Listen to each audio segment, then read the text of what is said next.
the US Army. What's your warrior? Tournament audio and team chat listen-ins are brought to you by Astro Gaming, the official headset and mix-amp of the Call of Duty League. Join the Astro family and pre-order the CDL A40TR headset and Pro Team speaker tags today at astrogaming.com. Call of Duty League is brought to you by Mountain Dew Game Fuel, the official energy drink of the Call of Duty League. Ladies and gentlemen, welcome back. Call of Duty action continues here, day 2. And up next, we have a fantastic game, New York versus London. Ben's joined by Chance, as always. And for our pre-game talk, we got Lottie as well. And Lottie, I kind of want to just jump straight into it, because I know you have a ton of great analysis. Last time, I know Chance felt a little threatened by your perfect and analytical brain, if you will. But the big storyline coming in, of course, this weekend, if you're a London fan, has to be Zero, right? And we've seen the effect Mac Meltz has had coming in off the bench for New York. I guess the big question for me is, can Zero do something similar? I mean, I think so. Zero is a very, very talented player, and I think put in the right situations and with the right team, I think chemistry is a really big thing for him too. And to be surrounded by people he's so used to playing with. I mean, Scraps goes way back for him. And I just think this is the perfect opportunity for him to prove himself here. He actually said to me yesterday, off air as well, that he just didn't know what to do with himself being benched. He needed that chance that he wasn't given with New York Subliners, and it's a bit of a revenge match right now.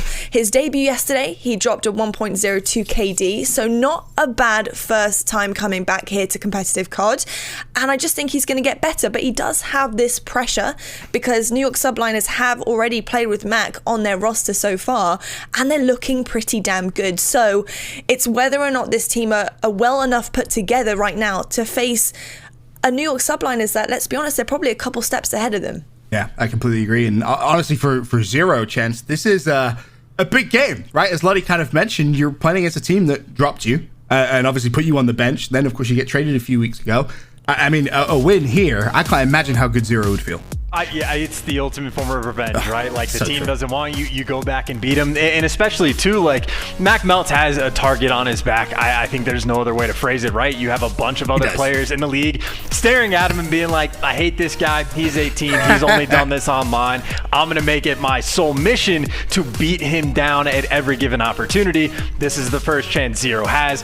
I don't think there's bad blood necessarily between those two in the slightest. But at the same time, that victory would feel very sweet if Zero was the guy that took him down. I can assure you, if London start off strong in the hard point, there's going to be a lot of body shooting. And let's not forget, this is a little bit of a rivalry game anyway. I mean, you go back to the London home series, I'm sure many people remember.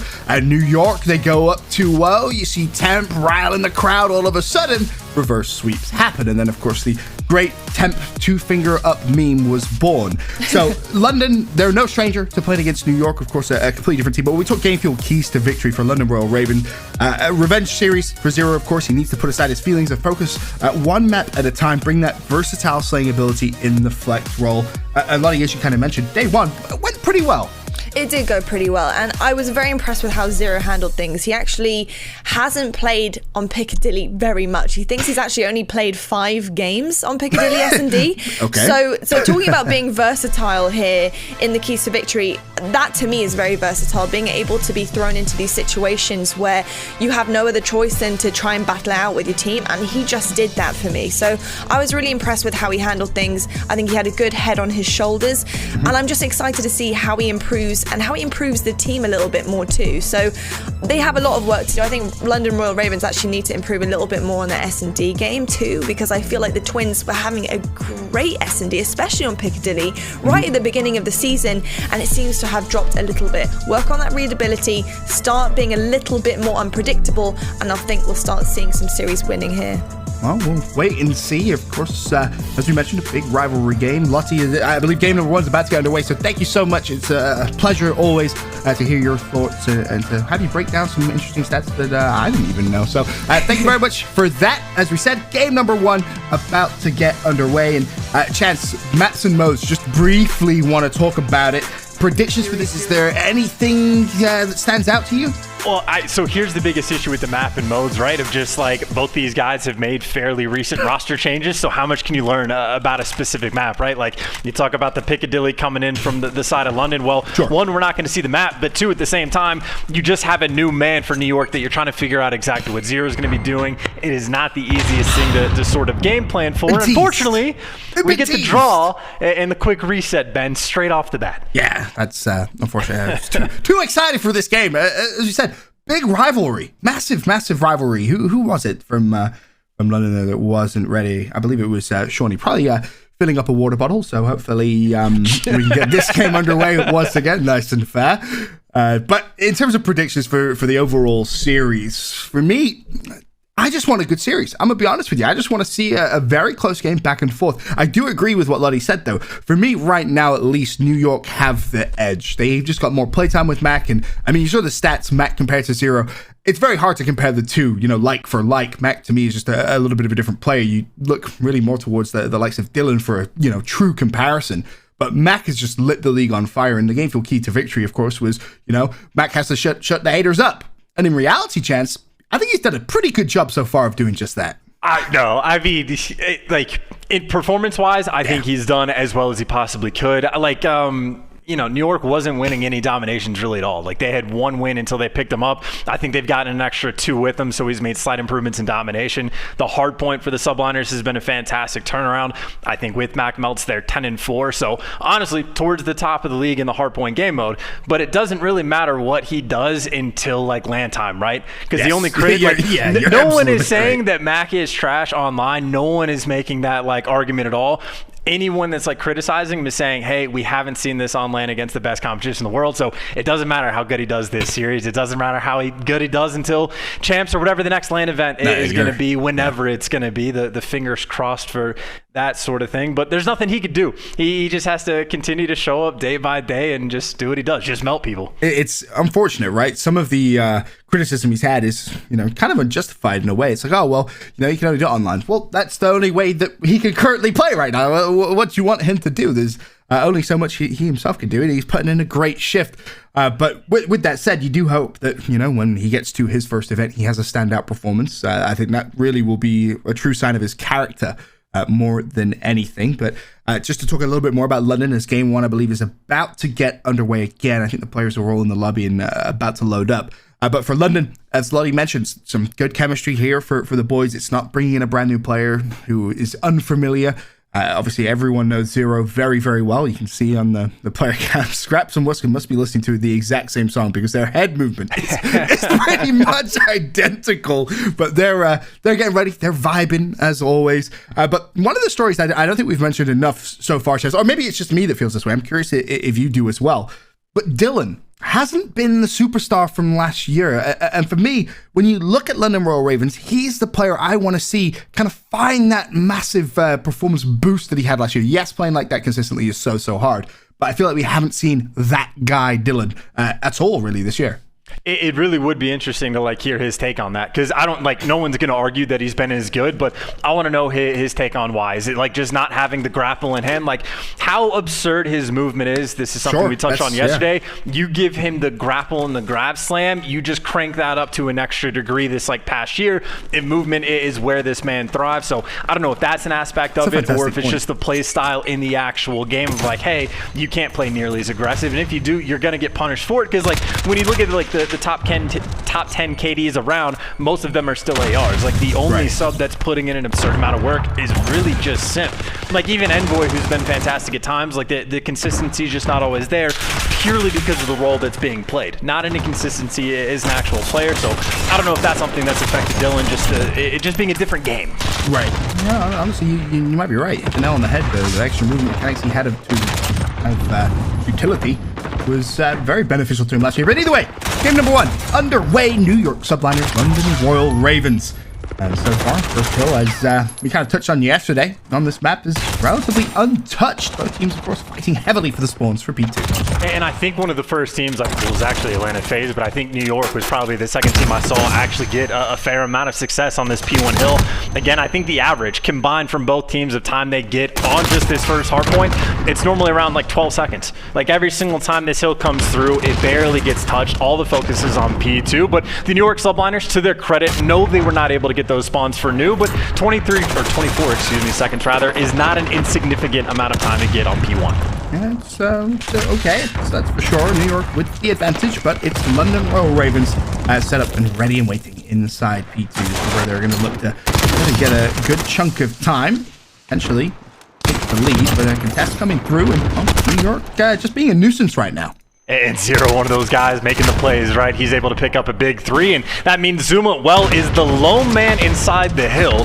And Wuskins actually doesn't want to put the pressure on. He lets his twin take up the cleaning work for him. So you see a little bit of passive play coming out from London, but obviously inside of P2, they put themselves in a fantastic spot right back in the game. And you talked about Dylan maybe not being as good as he had in the past. He started out very hot, already has 9 kills to his name.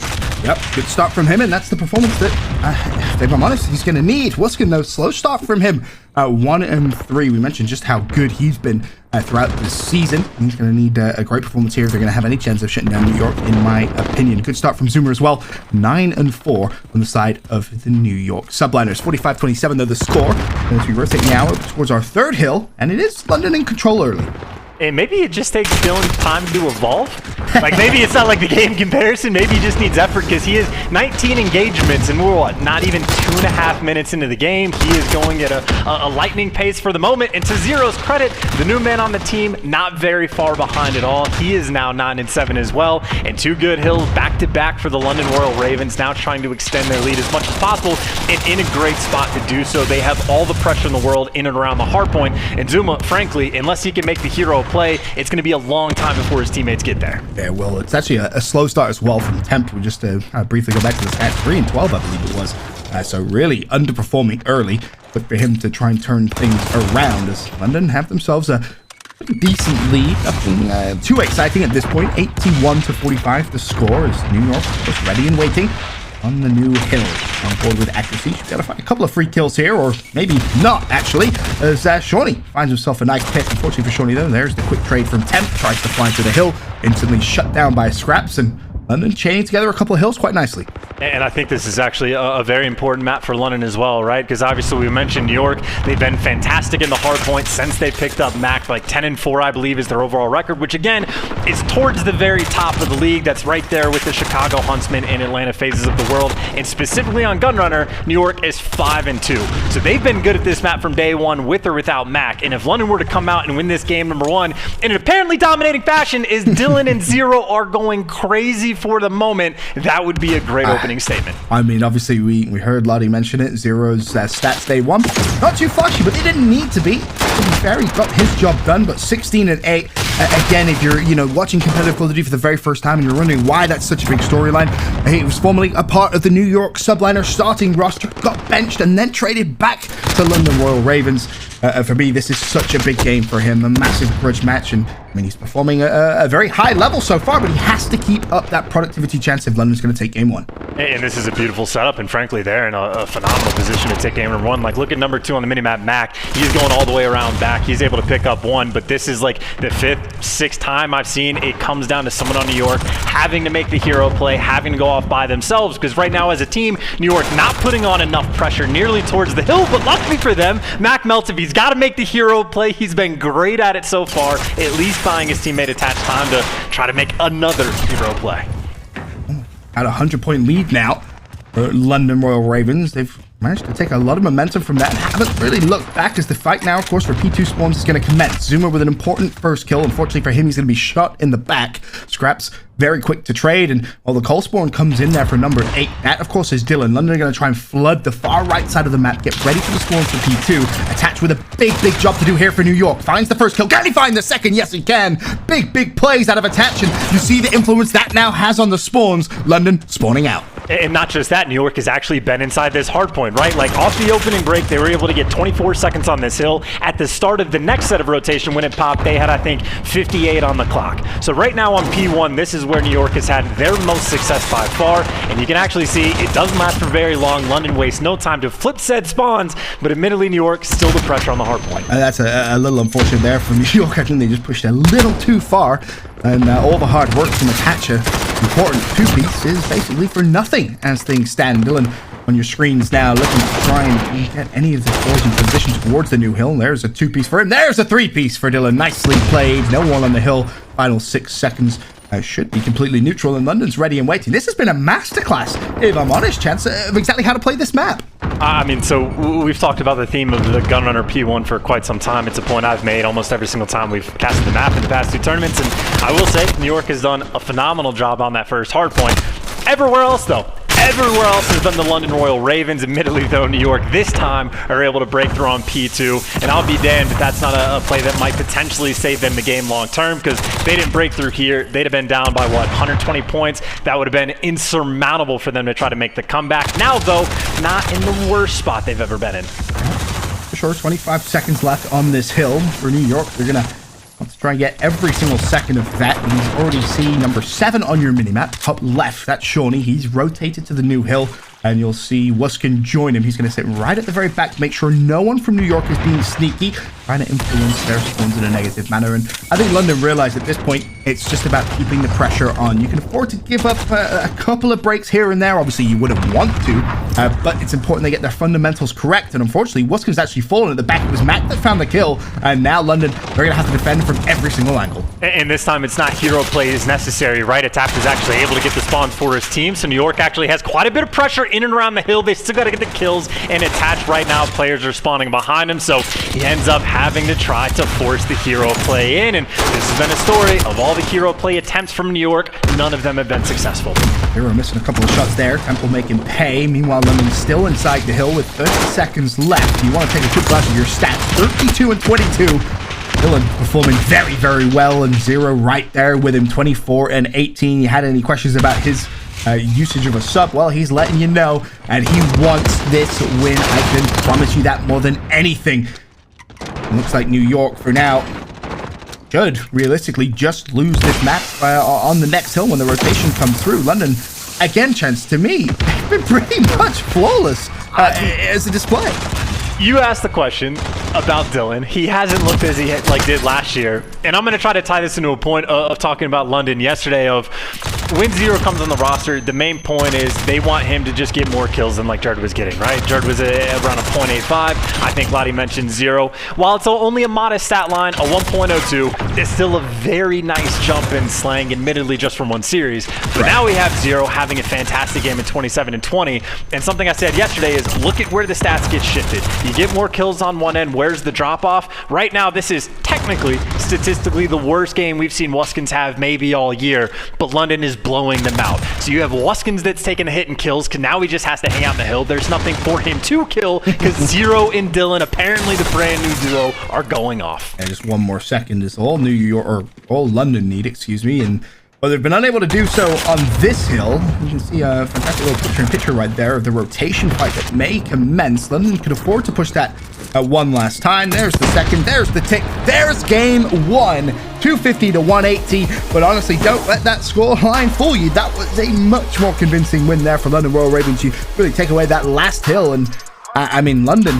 completely blew them out the water. That's going to be a feel-good series for sure. And just to kind of go back to your point there, Chance, completely agree. I mean, for Wuskin, his overall hill time there was, what, minute 43?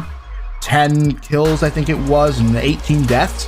So you look at that and you say, well, Wuskin's underperforming. Wow, his stats aren't that great. But at the end of the day, I can promise you this, Wuskin doesn't really care about the individual performance. He's more than happy to sit in the hill, milk all that hill time if they're winning maps. I mean, again, just the fact that he only got 10 kills, and that was effectively a blowout win for the team. First time we've seen that from the London Royal Ravens. That's the best, I think, individual performance we've seen from Dylan the entire year so far. Or maybe that's not the case, but at the very least, that's towards the top, right? Like, that's got to at least be a top 3 for the guy. That is the shades of the old Dylan. And then you talk about Zero wanting the revenge match against his old team, wanting to outperform Mac Melts. That's as good of a start as you could possibly ask for. And just to touch on Mac Melt's stats himself, 26 kills, 20 deaths. Didn't necessarily play bad by any means. It was a slow start from Temp, but he caught up, finishes 24 and 29. A great performance of accuracy, 27 and 17. I think just the brute truth of it was London outplayed them in terms of just the game mode itself. Forget about the kills and the deaths and the comparisons there. Yes, there was some outslaying by London, sure, of course, but their rotations were clean, their breaks were much better. London just looked like a well-oiled machine, which kind of surprises me a little bit, considering, Zero, the new addition, they haven't had much practice with him. Yes, of course, there's history there, so there's still going to be some chemistry. You know how he plays. But that's definitely a feel-good game one for London Royal Ravens. And, well, not even feel good. I'd say, like, feel great, right? Again, it was mentioned for New York, 5-2 record overall on that map. And that was even without Mac Melts. This has always been New York's best hardpoint map, and they just got bopped on it. And keep in mind, yes, they've made all these improvements. Yes, they look better, but hardpoint has been the brunt of that. Their S&D is about average for the league, right? I think they're barely above the 500 margin with Mac Melts, which is good, don't get me wrong, but definitely not. Like, they are beatable on it, right? I think the Ravens can absolutely put up a fight, maybe take it to them and surge. And then domination has still been a struggle point for New York. So for right there, London to come out hot, get that first map win on one of New York's best maps, as much confidence as you could possibly ask for. I want to take a look now at our quick scope presented by the U.S. Air Force. Just a comparison really from the season between these two teams, and take a look at such things as their CDL points and just kind of match records as well, because realistically, since New York picked up Mac Melts, they've looked like a much better team. For London, they've had varying degrees of success, and when you talk match record, I mean 5-10 for London, 5-10 for New York, 6-8 for London. 26-35 game record, 26-32 overall KD, 1.0. I mean, it's very equally matched records when you look at it between these two teams. And it's also a dogfight of who's going to end up looking better, like, by the end of this, right? Like, we've been talking Mac Melts up a ton, but frankly, he did join a team that was massively underperforming, right? New York was at the very bottom of the league. They had 20, 30 points, whatever it was, before they picked him up. And yes, they absolutely look better. Yes, Mac Melts look great. But then from the flip side for Zero, he's joining a team that was kind of just in the middle of the pack. Like, they were never really great, but they're always fine. They were always a threat. They always played these top teams close. It's going to be more difficult for him to really set himself apart and make it clear cut that the Ravens have made those improvements, because, like, yes, New York look good now, but at the same time, if we have another 4 tournaments where they just keep averaging like 20 points, like, sure, that's good, but that's definitely not towards the top of the league like these guys definitely want to be at. And for the Ravens, it's a similar thing. It is still tough to kind of make that break and set yourself apart. Well, when you see our maps and modes, Chance, I know you made the joke. I hope you like Gunrunner. It's yes. 1, 2, and 3 of our series, and we obviously saw some fantastic S&D recon pieces so far throughout the weekend, and I want to throw to another one, S&D recon on Gunrunner. Let's take a look. Want to play Search and Destroy like a pro? Here's some S&D recon from the U.S. Air Force. Gunrunner. It's an industrial maze of dark alleys and warehouses that connects 2 bomb sites on opposite sides of the map. Bomb site A is right outside of the mine shafts, in between the rows of rail cars, while bomb site B is nestled in between the forest and the cargo crates. These 2 bomb sites are each surrounded by a bit of high ground, great for securing long sight lines with snipers and assault rifles. Meanwhile, the many tunnels and buildings connecting the 2 sites offer plenty of close quarters chaos for those with the guts to hit a full speed rush. Whether you're on offense or defense, we've got the recon to help you draw first blood. If you're on offense, securing quick control of mid-map can be huge in opening up a bomb site early in a round. For aggressive early rushes, an SMG is our weapon of choice. As soon as the round starts, run straight for the building in the middle of the map. There's a good chance a player on defense will try and take control of this building for themselves. But if you're on offense, you can get there just a bit faster than your opponents. Let's see how a pro like Scump rushes mid-map on offense.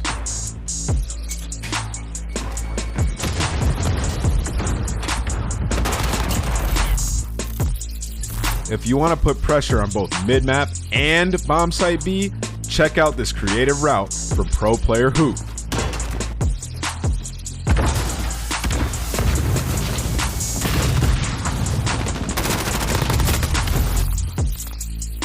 If you're trying to get somewhere fast, try running with a knife equipped. This will double your tactical sprint duration and shave a few seconds off your opening routes. If you're on defense, there's no need to go crazy and run at them. But if you still can't help yourself, check out how Vivid rushes mid-map on defense.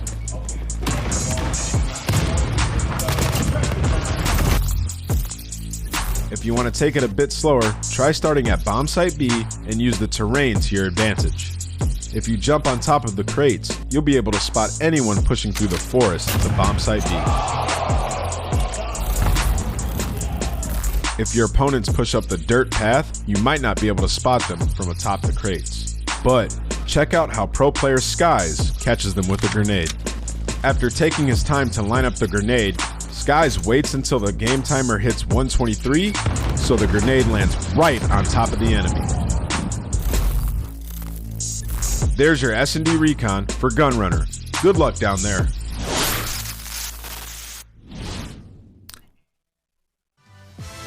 That was a look at the all-new series S&D Recon presented by the U.S. Air Force. Teaches us how to play so many different maps of Search and Destroy, and obviously now we've learned about it.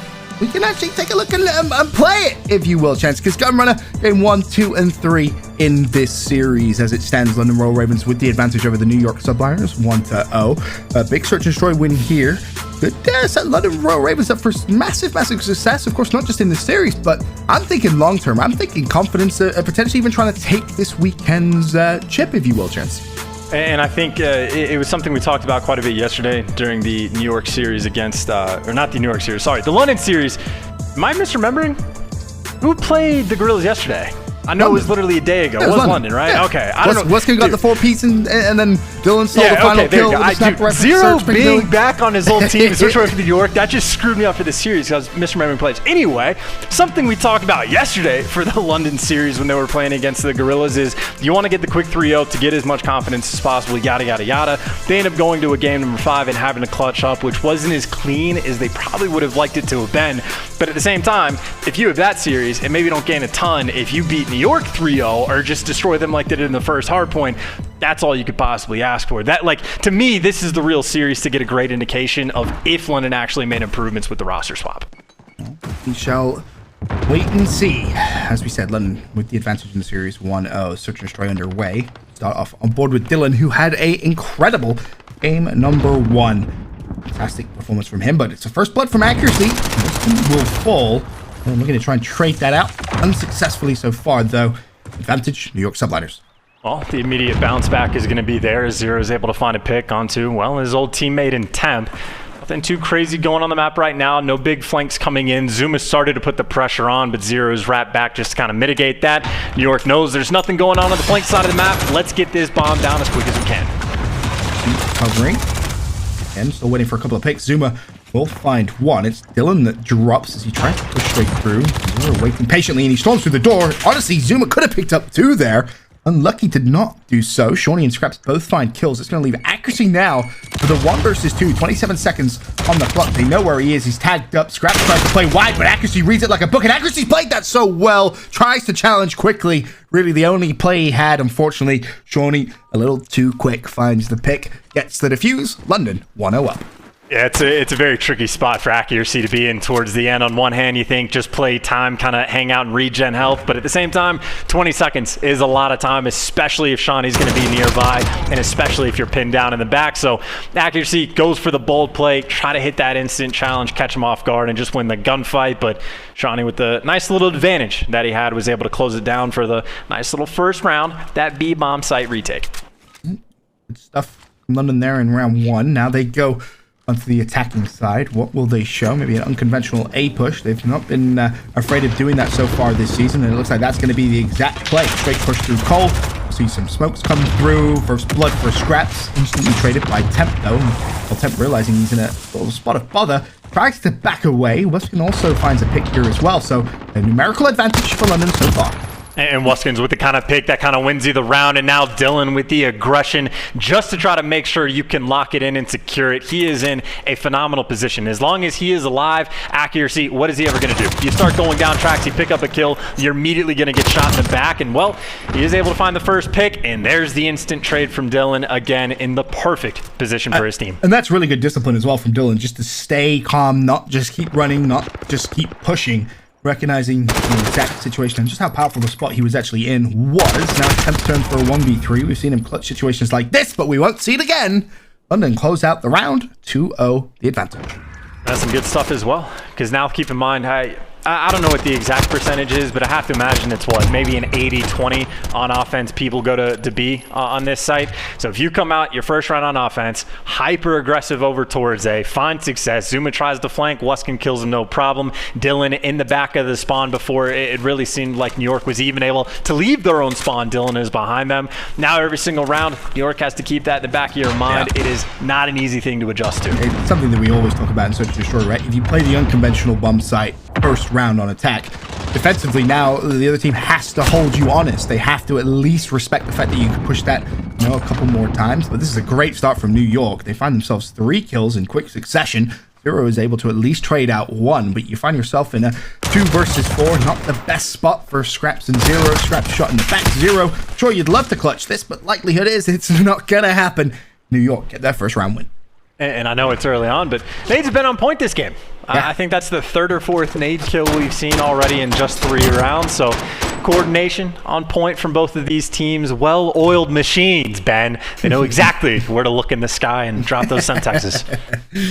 Yeah, some good nades. You're absolutely right. A lot of nade picks so far. It's round 4. Just a few seconds away from beginning. Of course, London back on the attack. Do they want to have another go over towards A? I mean, it worked last round. New York, are you going to change up your strategy? Are you going to respect the A push? Well, instead, London, rather than going to A, they push straight through mid. Map Zero with a nice double. Open things up. Shawnee also was able to find 1. They still have to deal with accuracy top of the site. And I don't even think Zero's going to care all that much about it. With Shawnee shooting over the top, he's going to put the bomb down. And really, as quick as the round began, Temp finds himself in a 1 versus 4. And Temp finds himself dead. London Royal Ravens, 3-1. And that is a beautiful round. I mean, again, keep in mind, like, what was the adjustment from Temp off the rip? If I'm worried about the entire team coming A, I'm playing all the way in the back corner to make sure I can watch the push out from tracks and makes that adjustment. So what does London do? Hyper-aggressive mid-map. Everybody cuts through the vents, pipes area thing. And then who expects that? I mean, New York, they try to play aggressive mid-map as well, and you had just a bunch of players getting shot in the side and then traded. None of the normal gunfights you're expecting to have from crates where you're thinking to look down towards oil, down the forest area side of things. Everything was just coming from mid. So the unexpected 2 rounds in a row for offensive traps for London, but this time the nades again coming in full effect, and first blood goes way to Temp. Kind of perfect as well. If you go back to Lottie's analysis before the series began, she mentioned, you know, what does London need to do in Search and Destroy to show improvements, and maybe it's just play a little unconventional.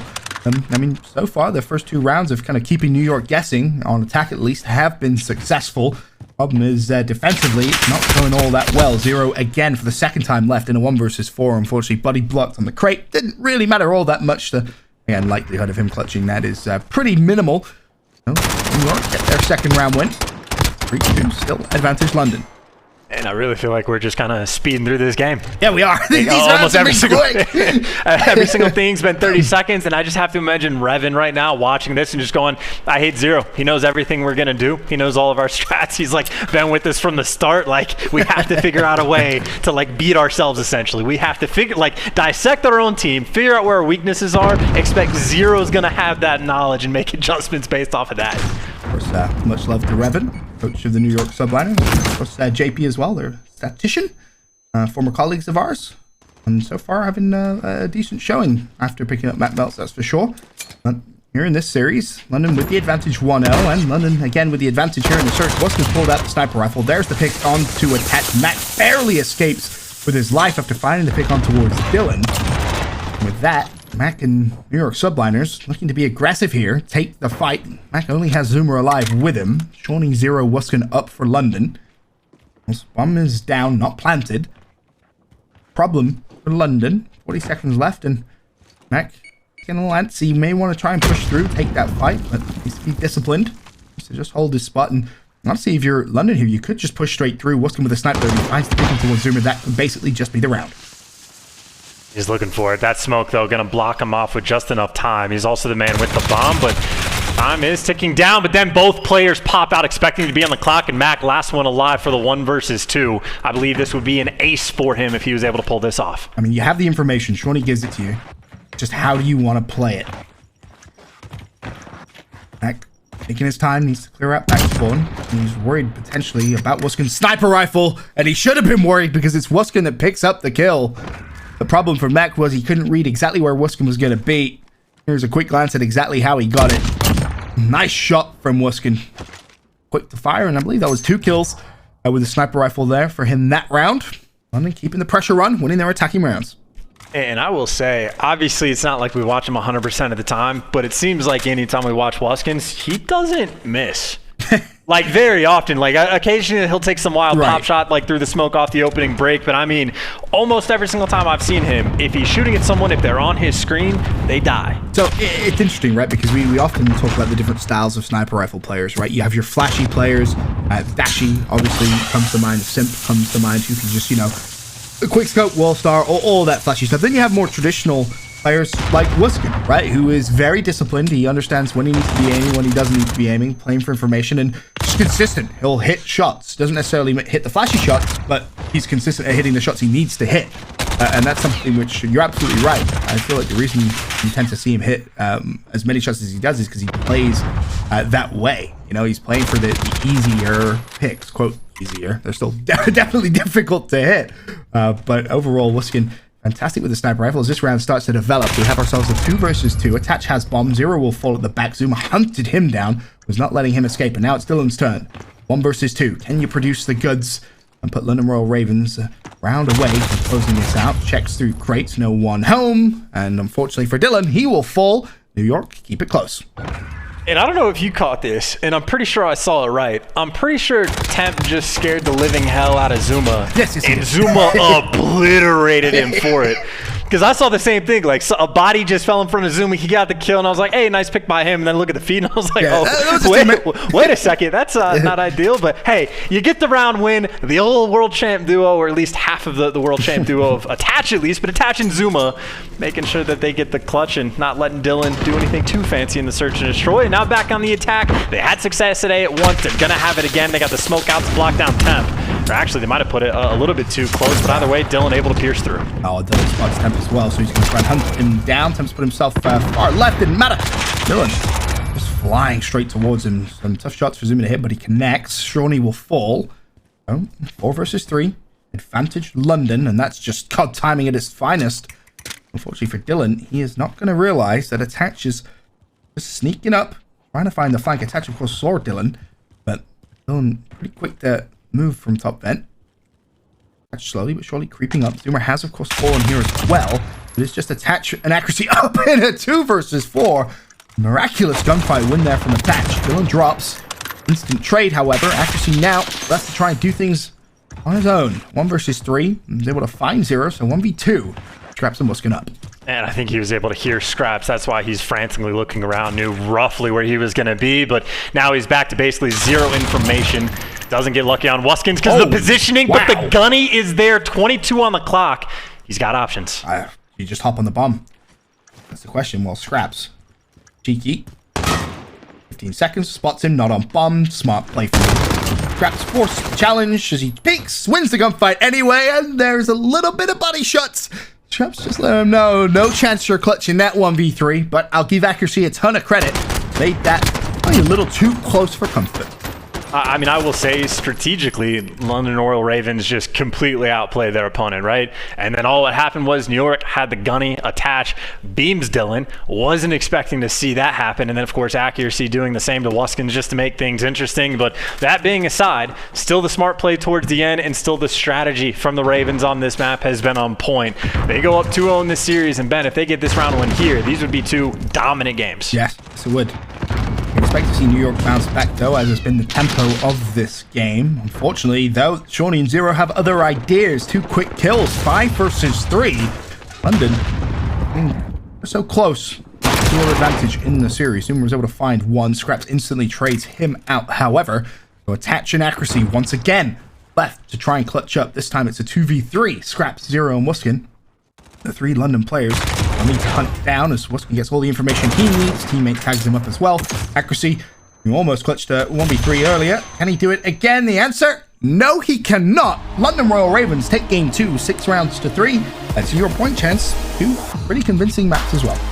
Just suffocating, right? I mean, there's a couple good rounds where, you know, New York was able to get the opening pick or maybe opening 3 picks, but realistically, that is 2 games back-to-back where this looks more like the New York of old, of just London being the better team. And these teams have matched up against each other twice on the year. They played at launch weekend, London Royal Ravens, 3-0'd them there. They played again in London, and that was your storyline. If New York goes up 2-0 and they got reverse swept, so I guess now the situation is New York trying to do to London what happened to them earlier of completing the reverse sweep. But either way, that is 2 games where London just straight up, at the moment, just looks like the better team. I mean, great performance out of Scraps there in the search. 11-6 he finishes. Zero and Shawnee right behind him. 9-7, 7-5 for both of those guys. And for New York, really not that much to kind of shout about. Accuracy had a good performance at 8-7, but he was left to try and clutch up maybe a few too many times for his liking. A lot of 1v3s on the cards for him. He's a player who can clutch him, but unfortunately unsuccessful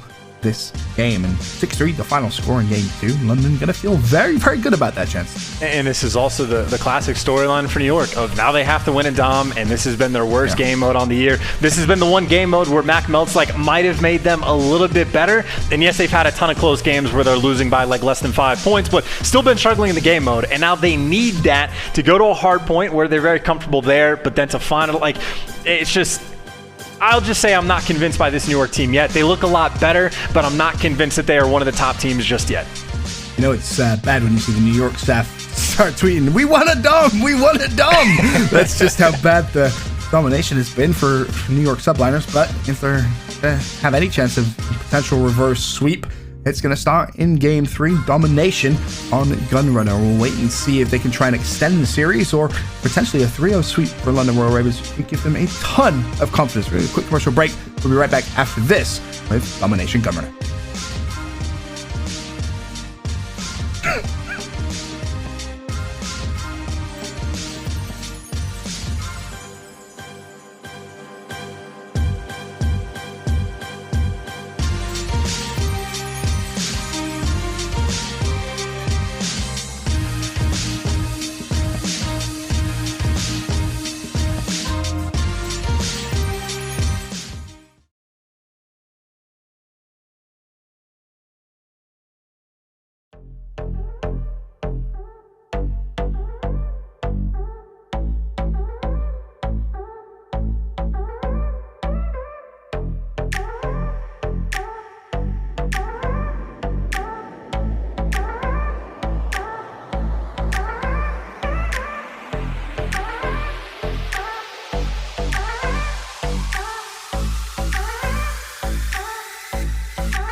Call of Duty League is brought to you by Metro by T-Mobile. Stay connected to what matters most with the best value in wireless.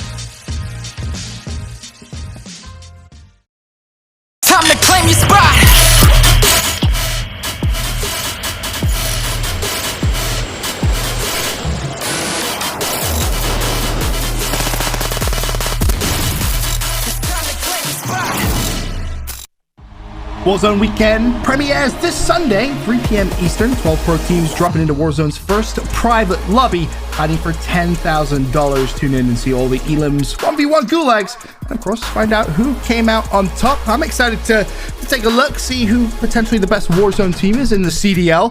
If I had to guess, Chance, I'd probably be looking at Atlanta FaZe. Watched a couple of those guys play Warzone earlier on in the year. They're pretty good. Pretty good.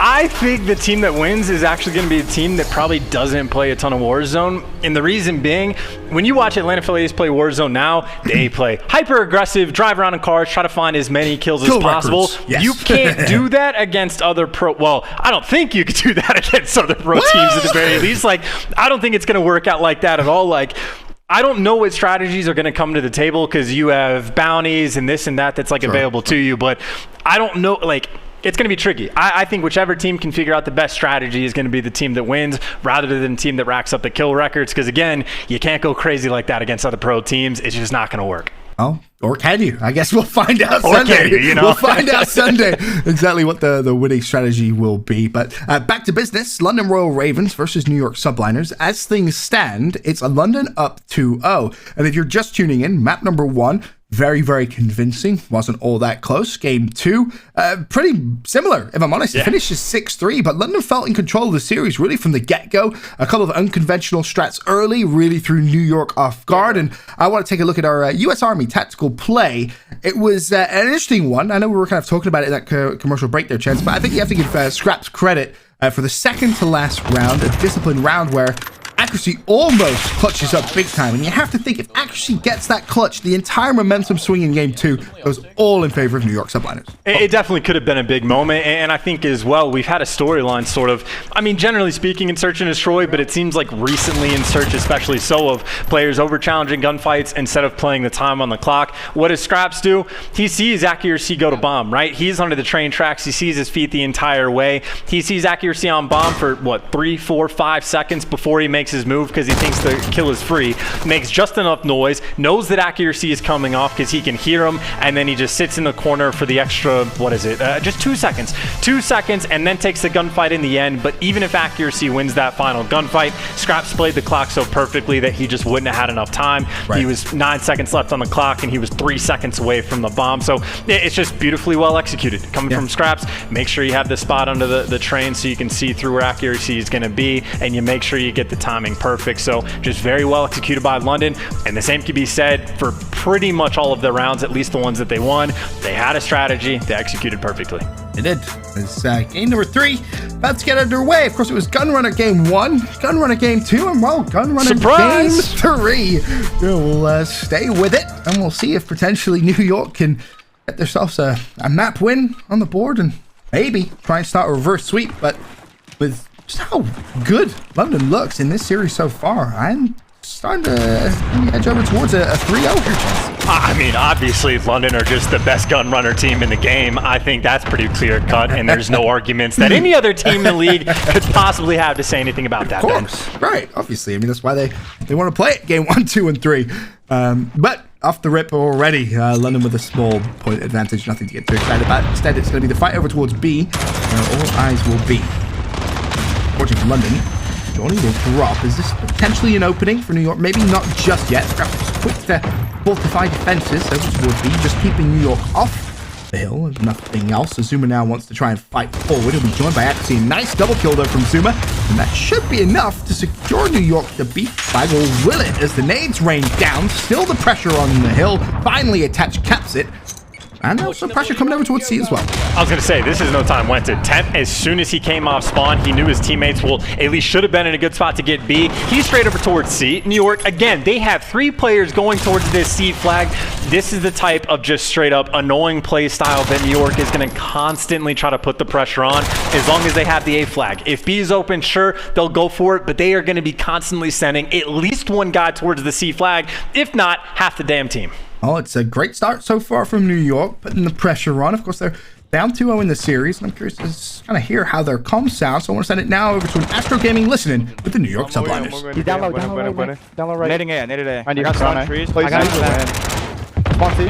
Naded me from mid. We're gonna do nade. I have mid you. He's mid trees. Mid trees dead. Nice. coming towards A. I've your Next mid. wall. Look your front. Look your front back seat. That's it. I'm on B. Look your front back seat. Mid wall. One shot quick. I'll get him mid wall. Sit down. That is. I'm picking up rockets real quick. They should be behind us. I needed to. I'll see. Who's here? I needed it. I hit him with the nade. Mid track. I kept it. Hey, front bathroom, go pipe. Nice. Just play kills. Okay. Good job, Matt. One behind me. One. I'm gonna cap T. I have no ammo, Matt. No, I got the trophy. Coming to help you. Yeah, I Being got back. Dead and back. Back right. Dead. I'm out close left. On B. On B. I needed it. Come back. I'm helping you. Right corner in the water. Stay out. 2C. You got me. Gotta push locker. Stay down. One skins will see. Middle track Dylan. Front P2. I needed it. P2. Right side T Dylan. Nice. Dylan, front one shot. One skins, one shot. B's gone. Just hold ANC. ANC set up. I can see you cross the P3. Brick alley. No one brick alley. He's going brick alley. P3 cross. I'm looking at your front P2. Two of them cross P3. I'm in P2. Are you at P2? I'm going in. Chance, this is the exact start New York Subliners need. Matt leading the charge 11-5. New York up 52-27. Just shy of 2 minutes still to go. Plenty of time, of course, for London to make a comeback, but so far, all control for New York. And you see the game plan coming from New York as well, right? Like, they are happy to go for the AC flag setup. As soon as they know B is available, they'll head that direction. And more importantly, when they were holding the A flag, just leaving someone in the back warehouse just to hide all the way in the back. And some great plays actually early on came in from Mac of just like saying, hey, I'll let them get the neutral just for a moment. I know me playing my life and staying alive in the spot is more important. And it's plays like that that have now given them a near 30-point lead. Admittedly, though, Ravens, they have they should be able to cap B in a second to start chipping away at the lead that New York has built. Yeah, 63-36. Finally, London able to solidify themselves 2 flags to 1 advantage. They're going to need to hold that and maybe even go for a neutral on towards C. The pre-fire from Dylan is going to be enough. No. That's of course be worried about players from New York spawning behind him. Whilst of course you don't want to lose control of A. You need to keep this pressure up if you're going to nullify all the hard work New York has put in this first half. Of course, you would settle just for the 2-1 flag advantage towards the end of the half. You slowly but surely chip away at the lead, but that neutral at C would have been massive for London to come back. And I do want to point out, Shawnee is 1-10.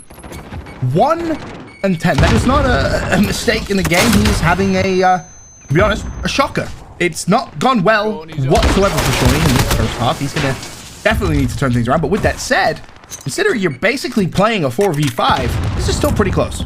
Still pretty close, and you see the kind of annoying thing of going towards C and at least getting the neutral again. Just a nice little play to chip at it, maybe 3 or 4 points that New York won't be able to get so quickly. So with 10 seconds left, the 30-point game will be transitioned to just above a 20 points. So New York in a great spot. And obviously, again, as you pointed out, Shawnee, not having the best first half at 2-12, obviously going to be looking for him to not necessarily turn things around completely, just, pick it up a little bit. I mean, it's not going to get much worse than that, right? I'd be very surprised to see another 2-12 performance in the second half out of Shawnee. You really do think, or expect him, a player of his caliber at least, to turn things around very quickly. It is New York with the advantage, 81-59. And again, they're looking to try and do a little bit of a reverse sweep, maybe some revenge from the London home series, which feels like so many months ago. Where it was New York up 2-0 before London came back on home soil. Managed to get that reverse sweep there. Board with Shawnee off the start. And I am actually curious to see just what's going on with Shawnee. Is it just as simple as missing shots? I'd love to see maybe his POV. I know he's not really up to much capping the flag right now, but even so, I'm curious to maybe see if he can turn things around and exactly where he's placed on the map. It might not be the most intense gameplay, but again, just curious, is it key gunfights he's losing, or is it just kind of non-important gunfights? I mean, there's a nice nade kill that secures his 3rd kill, and while he's first to the charge, and maybe this is the opposite of curse of the caster. Maybe it's the blessing of the caster, already doubles his output in the first 30 seconds. Yeah, I mean, I will say just sort of generically, if the other team has the better flags and you're constantly have to, like if you're always on the back foot, you're always going to be taking gunfights that are more difficult. You're always going to be in the slightly worse spot, which just kind of piles on and on. Now, though, this is the time where London have the AB set up. They're actually not in a terrible spot. Shawnee knows exactly where he needs to look. He's got the teammate pressure coming in, and this is where you get the kills. So I think him starting 1-10 is more symptomatic of the team not having a ton of success rather than just him suddenly losing gun skills after the first 2 games. games, which obviously is not the case. Just forgot how to shoot after 2 maps there. Definitely not the case whatsoever. 93-77. London making a little bit of a comeback here, slowly chipping away at the New York lead. And with 3.5 minutes to go, London 2-1 hill advantage as the player is attached. Yes, it is.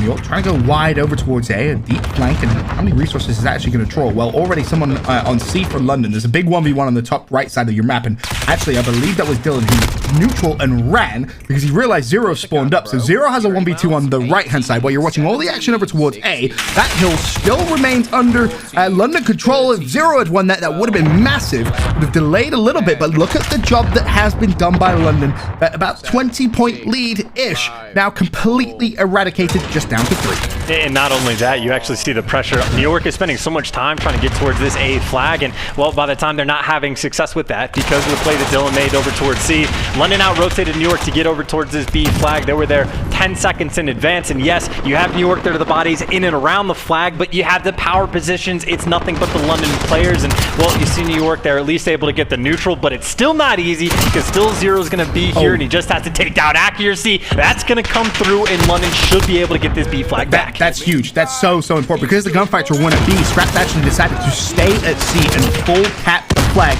just to keep that pressure run, relying heavily on his teammates, of course, winning his fights at B. Unfortunately for Scraps, he did get 3v1, but it didn't matter because the damage was done in such a short space of time. New York, they lose the lead. London in control, 111-104 as the fight for B commences. There's only one player from New York over there. It's going to be attached, and well, you'd expect a trade to happen if nothing else.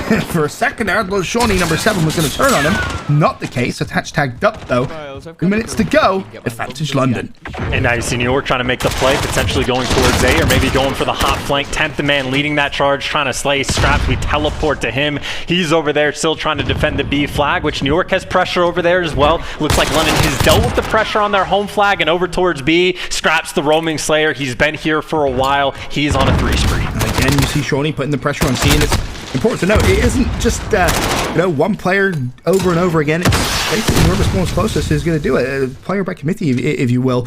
They recognize the strategy that needs to be done. Whoever spawns close towards C pushes up, tries to go for the neutral, and if they can, maybe the map dictates, stay for the cap. Really put the pressure on New York, as the 20-point lead New York had going into the half completely gone. And with 1:13, New York now will need to put pressure for a trip cap of their own if they want any chance of staying alive in the series. I mean, not necessarily the trip cap. I think they could get the 2 in like the neutral, but they're going to need to have pressure on all 3. Mac is trying to make the play over towards A, but even if he won that first gunfight, he would have gotten traded out. New York, desperation time. They are staring down the barrel of the hot 3-0 coming out from the man that they got rid of just a few months back. Zero, by the way, playing phenomenally this series. He was playing outstanding in the first hardpoint, and now it's him and Dylan again here in the next respawn, tied at 23 kills apiece. 23 and 15, Zero sits at 23 and 22. Dylan sits at. I want to say Dylan isn't playing well, but Zero, I mean, this is a big game for him, right? You get dropped, you want to come out, and you want to just prove the other team wrong. Let them know I wasn't the issue. You could have won with me. A massive statement coming out of him in his first series playing with the London Royal Ravens. The flags are all being kept up, but there's someone over towards C. That, of course, means this is GG. Game 3 over. London Royal Ravens sweep the New York Subliners 3-0. Zero gets his revenge. And that is my bracket just done and dusted. Like, well out of the way. That is just going to be cooked for me because I would have expected New York Subliners to have the advantage coming into the series, but that is as hot of a 3-0 from London Ravens as you could realistically ask for in this game. Confident wins and a great start. I will say that obviously shouldn't get too happy too far ahead of themselves because there's a lot of Call of Duty left to play, but damn if that does not feel good, not just for Zero, but for the entire team. That was one spectacular performance from the Ravens. I wish more than anything Zero had his webcam up because I can guarantee you one thing, he has a big smile on his face right now, that's for sure. Congratulations to London Royal Ravens. They'll progress through. We'll see them in action tomorrow. For New York, however, well, they still have some games to play today after losing, of course, this series. It's going to be curious to see how they bounce back because we mentioned today, of course, how important winning your first series with a new team could be. London playing against LA Guerrillas, statistically worst team in the league. And it goes to a game 5, and it was a game 5 where you're thinking, oh god, this could be a nightmare start for London, but they get the win, and it must have given them a ton of momentum boost and just feel good vibes, because I did not expect a 3-0. I'm going to be honest with you, Chance. I honestly thought that this series should have been a lot closer with that, with just the improvements New York have shown in recent times, with the addition, of course, Mac, but London put them in their place. And you got to keep in mind as well, like Wuskins didn't look nearly as good statistically, but it's not because he got worse as a player. It's just the stats are going to get rearranged for this team, because at least in this series, and we saw a glimpse of it yesterday as well, Zero is going to be putting up at least halfway decent, if not fantastic numbers. And even Dylan looked back like the fry man. It's not that he's gotten a lot better in the past week necessarily, but it just comes down to that chemistry of the team. And maybe it's just a gun runner thing. Maybe it just happens to be that one series, but that was something we at least mentioned at the top. And Dylan looked fantastic. Zero looked fantastic alongside with him. And Wuskins was put his feet back up, and he's like, this is great. Haven't had to do this all year. Like, I could get used to this. This is the life with the M4. Sitting in the hill, just milking the hill time. Pretty doing his thing. Simple series for Wuskins. I'm sure he appreciated getting carried for what feels like the first time in a long time, this year at least. But I want to take a look at our scuff game and play of the game. And it was Zero. Really, from game 3, he had a fantastic performance statistically, as we've already highlighted, but it was the plays he was able to make as well, which was just fantastic, gents. Really, really good performance out of him, and I know Zero pretty well. That felt good. It's got to feel good, and now the question is, how far can they go? Because how many teams, I think Minnesota is probably like the prime example, but have we talked about they're right on the brink of cracking through, being that top team? Can they win a tournament? I don't know the last time anyone said out loud, like, I think the London Royal Ravens are going to win or can win a tournament, but you beat New York like that. It's a storyline we've been giving New York for quite some time of, like, this team looks fantastic, and you get a 3-0 like that. Now, at least in the back of my mind, I have to be thinking, like, damn, like, this team could actually do it. I can tell you the last time I think someone said that, for me at least, it was the London home series. And pretty confident that maybe they could use the 6th Raven, the massive crowd support they had, and unfortunately they fell short there. And you saw the effect it had on the Twins specifically, and just how emotional it was for them to lose when they personally really felt that they should be able to win. They make their way through to the semifinals, though, so again, we'll see them in action tomorrow. The question remains, who will they play against? For me, of course, I'm looking at Minnesota Røkkr potentially to try and fight back. Still plenty of games to be played, though, today alone, Chance. And honestly, I think just kind of looking at the bracket and the way things are starting to pan out, it could be an interesting kind of day 3, if I'm honest. Interesting CDL Sunday.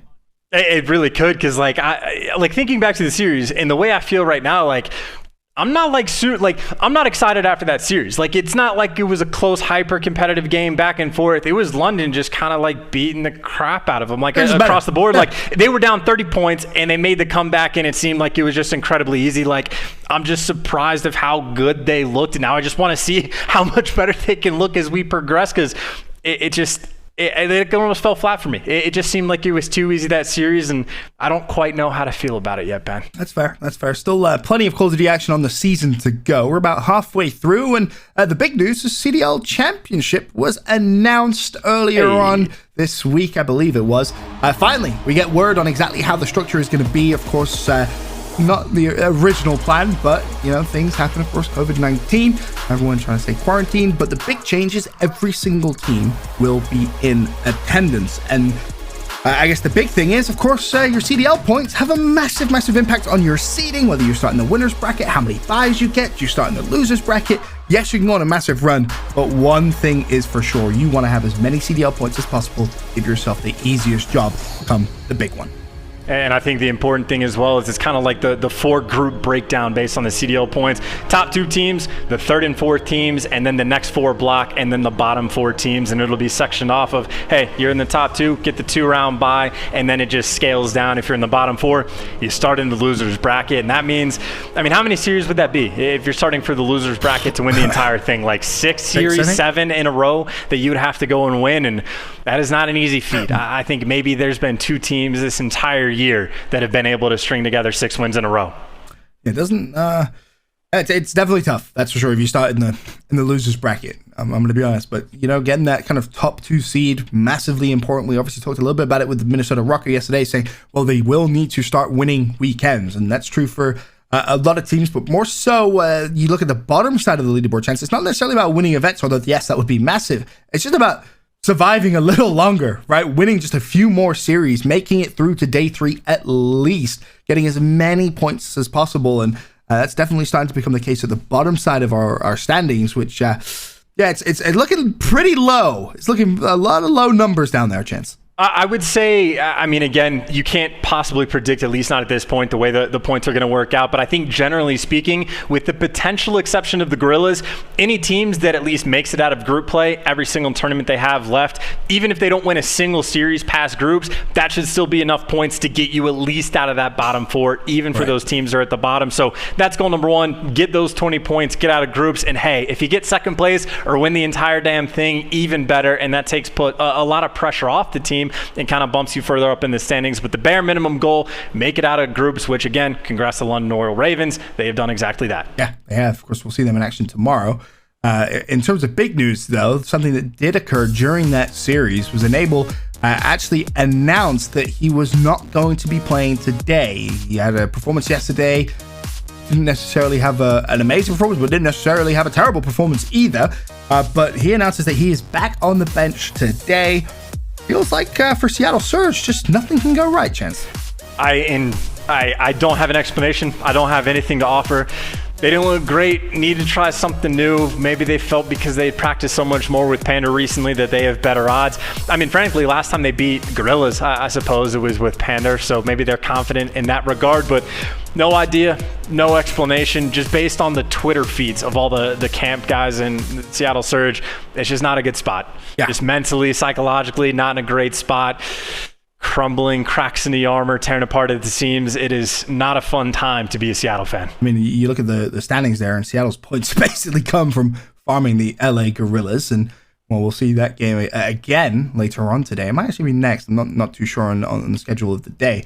But either way, I mean, I feel like if I'm Enable, at what point do you ask for a trade, right? At what point do you go to Seattle Surge and say, all right, well, if you're not going to play me, you're gonna tease me. You're gonna let me play one day. I just want to be traded. And it's not just like they might have like something Karma was talking about on the subreddit of like they tried to look for a fast player and they got shut down. Like they've been trying to do stuff behind the scenes. I have no idea what it is, but whatever attempts they've tried to put together, not a lot of success. Absolutely right. But that's going to be everything from myself and Chance for now. As we mentioned, still plenty of Call of Duty action to come. We're going to a quick commercial break, but when we come back, I believe Lottie has scraps with a PlayStation Instant Reaction.